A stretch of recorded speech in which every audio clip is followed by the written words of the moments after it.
Hello साथियों, कैसे हैं आप सभी। मैं विवेक एक बार फिर से आप सभी साथियों का आपके अपने परिवार एग्जामपुर में हार्दिक स्वागत करता हूं। हम हैं एग्जामपुर कलम से क्रांति। सबके सब साथी एक बार ध्यान दीजिएगा, जिनका भी Uttar Pradesh police constable 32,679 vacancy में ये रिटन एग्जाम में सिलेक्शन हुआ है। अब 17 अगस्त से उनके डीबीपीएसटी शुरू है। तो डीबीपीएसटी में क्या क्या होता है, कौन कौन सी चीजें चेक होती है, कौन कौन से डॉक्यूमेंट चेक होते हैं, ये सब, और कैसे आपको डीबीपीएसटी पास होना जरूरी है, छोटी मोटी मिस्टेक को कैसे बचाया जा सकता है जिससे वो आपको फेल ना करे या प्रोविजनल फिट ना करे, ये भी बहुत इंपॉर्टेंट है। तो देखिए, जो शारीरिक, सबसे पहले आपका यहां पर दो कार्य होंगे। एक कार्य होगा डॉक्यूमेंट का वेरिफिकेशन, एक कार्य होगा physical standard test. Physical standard test में जो पुरुष कैंडिडेट है जनरल ईडब्ल्यूएस ओबीसी एससी, उनकी हाइट मापी जाएगी 168 सेंटीमीटर। एसटी पुरुष की हाइट 160। जो पुरुष कैंडिडेट हैं general EWS OBC SC category के, बिना फुलाव नॉर्मल आपका जो चेस्ट है वो 17 है, फुलाव कम से कम 5 सेंटीमीटर का होना चाहिए। वहीं एसटी पुरुष के लिए चेस्ट 77, फुलाव कम से कम 5 का।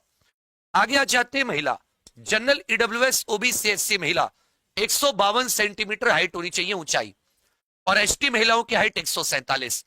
देखिए, महिलाओं के लिए वजन मापा जाता है 40 केजी का कम से कम वजन होना चाहिए।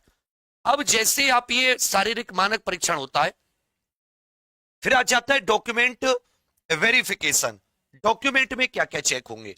देखो, डॉक्यूमेंट अगर आप साथी जनरल कैटेगरी के, तो केवल आपका 10th और 12th के डॉक्यूमेंट चाहिए, और कोई डॉक्यूमेंट नहीं चाहिए।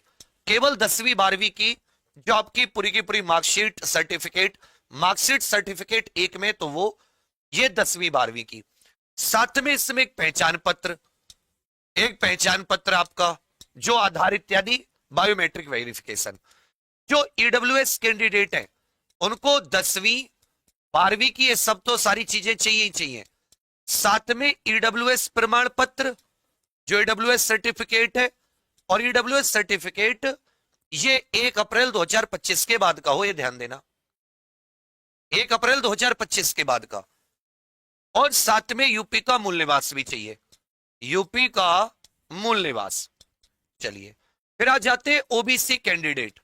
ओबीसी कैंडिडेट में भी 10वीं की डॉक्यूमेंट चाहिए, 12वीं के डॉक्यूमेंट चाहिए, पहचान पत्र तो चाहिए ही चाहिए, ध्यान देना सब में, आईडी कार्ड, और साथ ही आपका ओबीसी जाति प्रमाण पत्र, और साथ में यूपी का मूल निवास, यूपी का मूल निवास प्लस आईडी कार्ड। और जो अपने एससी एसटी साथी हैं वो भी ध्यान दीजिएगा, 10वीं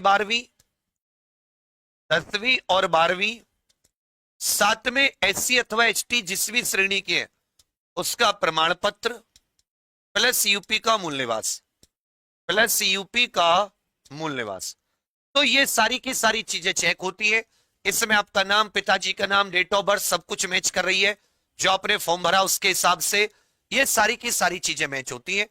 कोई ज्यादा डॉक्यूमेंट नहीं होते, पर कई बार होता क्या है कि अगर आपके नाम में कोई मिस्टेक है, नाम में कोई चेंज है, कोई आपने जो प्रमाण पत्र कुछ और लगाया था, अभी आपके पास कुछ और है नंबर में, तो इन सब के लिए शपथ पत्र जरूर बनवा लेना।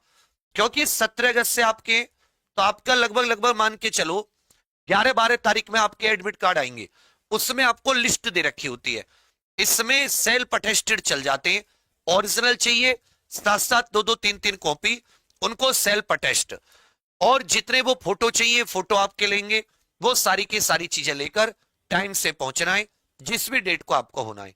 अब हो सकता है कि आपको डीबीपीएसटी को लेकर कोई मन में डाउट है, कोई परेशानी है, तो इसी वीडियो के नीचे आप सबके सब बता देना। मैं इसी वीडियो में आपकी सारी की सारी परेशानी अलग से वीडियो करके खत्म कर दूंगा। कोई ऐसी भारी चीज नहीं है। सबसे पहले तो डॉक्यूमेंट चेक होंगे, डॉक्यूमेंट पास होने के बाद में फिर आपको आगे भेजा जाएगा। फिर आपकी हाइट, लड़कों की हाइट और चेस्ट ये सब चेक होगी, महिलाओं की हाइट और वजन चेक होगा, और फिर आप अगर इसमें फिट होते हैं फिर आपको 1-2 हफ्ते बाद, 15 दिन बाद दौड़ के लिए बुलाया जाएगा। दौड़ सितंबर के महीने में, और ये साथ ही 17 अगस्त से डीबीपीएसटी। समझ में आ रही है मेरे भाई। तो नाम इत्यादि में कोई भी मिस्टेक है, आधार में कुछ है, तो आप उससे भी ठीक करा लो या उसके लिए एफिडेविट बनवा लो, क्योंकि वो प्रोविजनल फिट भी कर देते हैं। कई बार ऐसा हुआ है कि अगर कुछ दिक्कत है, जैसे डब्ल्यूएस सर्टिफिकेट आपका सेंटर का राज्य का नहीं है, तो आपको प्रोविजनली फिट कर देंगे, आप राज्य का दिखा दीजिए, फिर आपको पूरा फिट कर देंगे। प्रोविजनली फिट भी कोई मतलब वो नहीं होता है कि आपको बाहर निकाल दिया, कि अगर वो आप डॉक्यूमेंट दे देते हैं तो आपको आगे वो रखेंगे। ये बात समझ में आई? तो डीवीपीएसटी को लेकर अगर किसी के मन में कोई डाउट है तो आप इस वीडियो के नीचे जब ये एंड हो जाए लाइव ऑफलाइन कमेंट कर देना, मैं उसका समाधान जरूर करूंगा। ठीक है भैया, चलिए सबको शेयर कर देना जो भी साथी सेलेक्ट हुए। जय हिंद।